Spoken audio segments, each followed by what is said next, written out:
حابیل کے قتل نے حضرت آدم علیہ السلام کے دل کو غم کی اتاہ گہرائیوں میں دھکیل دیا۔ وہ ایک پیغمبر تھے لیکن باپ بھی تھے، ایک ایسے باپ جن کے سامنے ان کے بیٹے کا خون زمین پر گرا۔ اس درد کو صرف ایک باپ ہی محسوس کر سکتا ہے۔ اس عظیم صدمے کے بعد اللہ تعالیٰ نے حضرت آدم علیہ السلام کو ایک اور نیک بیٹے سے نوازا، جسے انہوں نے شیس یعنی اللہ تعالیٰ کا عطا کردہ تحفہ ان کا نام دیا۔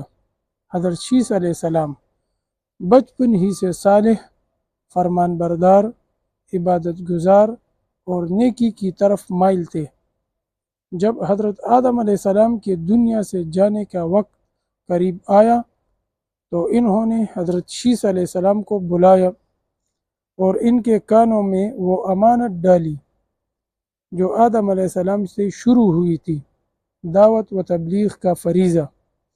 انہوں نے حضرت شیس علیہ السلام کو دن اور رات کے اوقات میں عبادات کا طریقہ سکھایا اور بتایا کہ انسانوں کو راہ ہدایت پر کیسے لایا جائے۔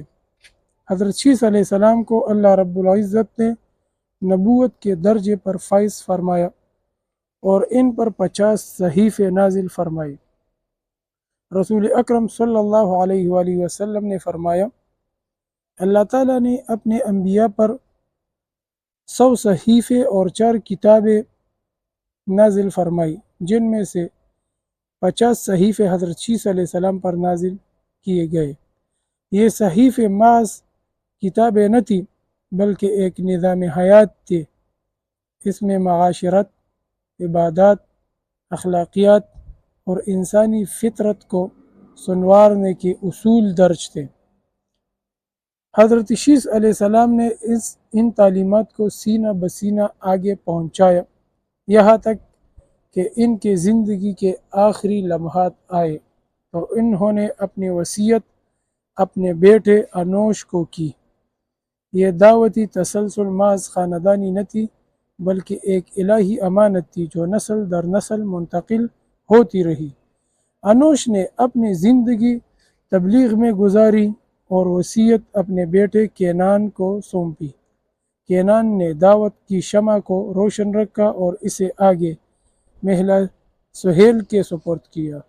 مہلا سہیل وہ پہلے شخص تھے جنہوں نے بکھری ہوئی انسانیت کو منظم کیا، شہروں کی بنیاد رکھی، قلعے تعمیر کیے اور زمین پر ایک سماجی سیاسی نظام قائم کیا۔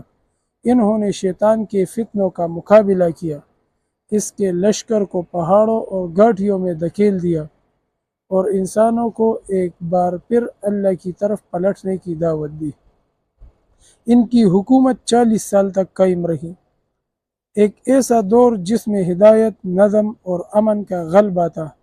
مہلا سہیل نے مرتے وقت اپنے بیٹے رود کو یہ ذمہ داری سونپی، جنہوں نے دین کے پیغام کو مضبوطی سے تھامے رکھا۔ پھر جب رود کی زندگی کے دن کم ہونے لگے تو انہوں نے دعوت و تبلیغ کی ذمہ داری حضرت اخنوخ، جنہیں حضرت ادریس علیہ السلام بھی کہا جاتا ہے، کے حوالے کی۔ حضرت ادریس علیہ السلام علم، حکمت اور صنعت حرفت کے بانی مانے جاتے ہیں۔ انہوں نے انسانی تہذیب کو علم و عمل کی روشنی دی اور نبوت کے منصب کو نہ صرف برقرار رکھا بلکہ اس کی شان و شوکت کو مزید بلند کیا۔ یہ سب صرف تاریخی واقعات نہیں، یہ ایک دعوتی تسلسل کی روشنی مثالیں ہیں جہاں ہر نبی نے اپنی جان سے بڑھ کر دین کو عزیز رکھا اور آنے والوں نسلوں کے لیے راہ ہدایت چھوڑ دیا۔ اگر ویڈیو اچھی لگی تو اس چینل کو سبسکرائب کریں اور ویڈیو کو شیئر کریں۔